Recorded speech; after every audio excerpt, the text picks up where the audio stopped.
मर्यादा अनुशासन।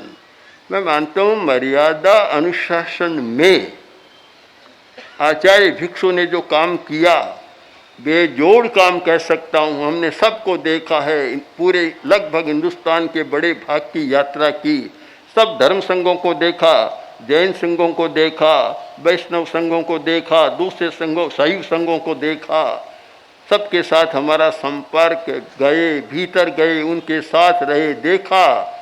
तो सबको देखने के बाद ये कहना होता है कि अनुशासन, व्यवस्था और मर्यादा में एक महान शिल्पीकार था आचार्य भिक्षु।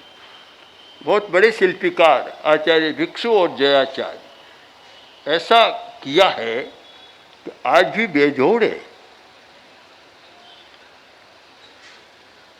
उन्होंने जो मर्यादाएं की, भिक्षु स्वामी ने न्याय, समविभाग और समभाव की वृद्धि के लिए, पारस्परिक प्रेम, कलह निवारण और संघ की सुव्यवस्था के लिए अनेक प्रकार की मर्यादाएं की।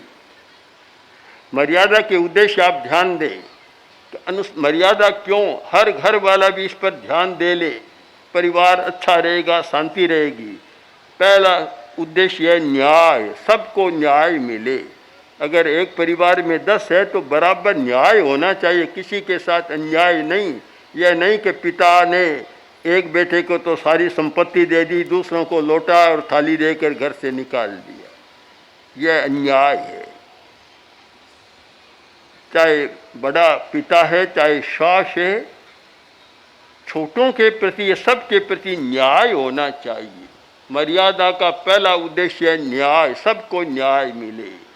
दूसरा उद्देश्य है समविभाग, समविभाग होना चाहिए। समविभाग, हमारे धर्म संघ में समविभाग चलता है।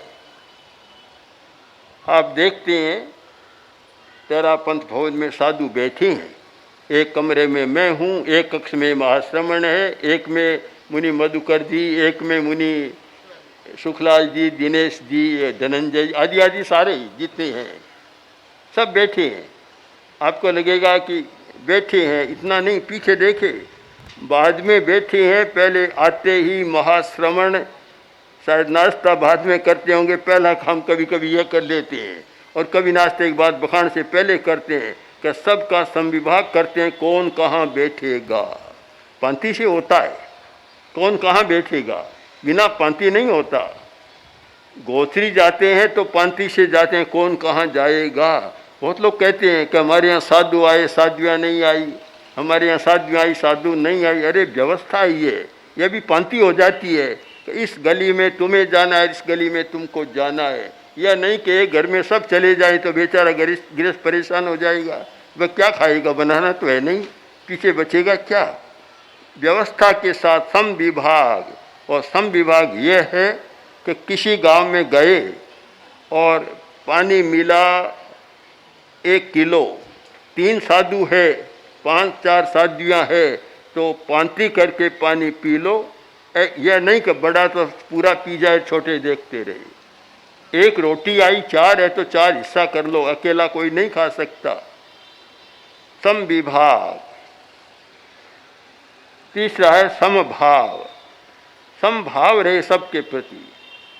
5वां है पारस्परिक प्रेम। 6ठा है कलह निवारण, कलह न हो। जो 6ठा इसका है संघ की सुव्यवस्था। इन 6 उद्देश्यों के साथ आचार्य भिक्षु ने मर्यादा का निर्धारण किया। उद्देश्य बड़े पवित्र, व्यापक है, और इन उद्देश्यों के आधार पर अगर समाज चले, परिवार चले, धर्म के संग भी चले, कितना अच्छा हो जाए। पर कठिनाई तो यह है कि परिवार और समाज की क्या, बहुत सारे धर्म संघ है वे भी नहीं चल पा रहे।